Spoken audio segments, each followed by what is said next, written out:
Jaksa Sentil Hakim PN Surabaya terima uang suap dari pengacara tak lapor KPK.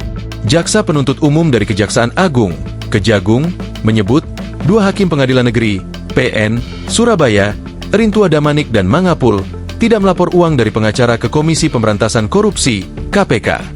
Pernyataan tersebut tertuang dalam surat replik jaksa guna menanggapi nota pembelaan Erin dan Mangapul yang didakwa menerima suap untuk membebaskan pelaku pembunuhan Gregorius Ronald Tanur, bahwa terhadap pembelaan terdakwa, Erin, yang pada dasarnya mengakui perbuatannya dalam menerima uang sejumlah $140.000 Singapura, kata jaksa, di Pengadilan Tipikor Jakarta Pusat, Jumat, 2 Mei 2025. Dari jumlah itu, Erin mendapat jatah $38.000 Singapura, sementara Mangapul, kata jaksa, juga mengakui menerima uang $36.000 Singapura.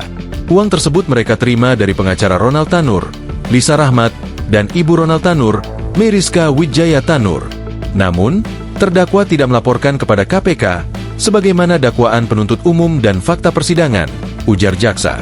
Penerimaan uang tersebut kemudian menjadi dasar pertimbangan bagi jaksa dalam mengajukan tuntutan 9 tahun penjara kepada majelis hakim. Kendati demikian, jaksa juga mengakui sikap Erin dan Mangapul yang memilih mengembalikan uang haram itu kepada penyidik menjadi alasan meringankan dalam mengajukan tuntutan. Sudah kami uraikan ke dalam pertimbangan hal-hal yang meringankan bagi diri terdakwa, tutur jaksa. Selain uang dari Lisa dan Meriska, jaksa dalam tuntutannya juga menyebut Erin dan Mangapul sama-sama tidak melaporkan penerimaan uang ke Direktorat Gratifikasi KPK. Sejumlah uang itu yakni Rp97.500.000, $32 juta Singapura, dan Rp35.992,25 Malaysia yang diterima Erin.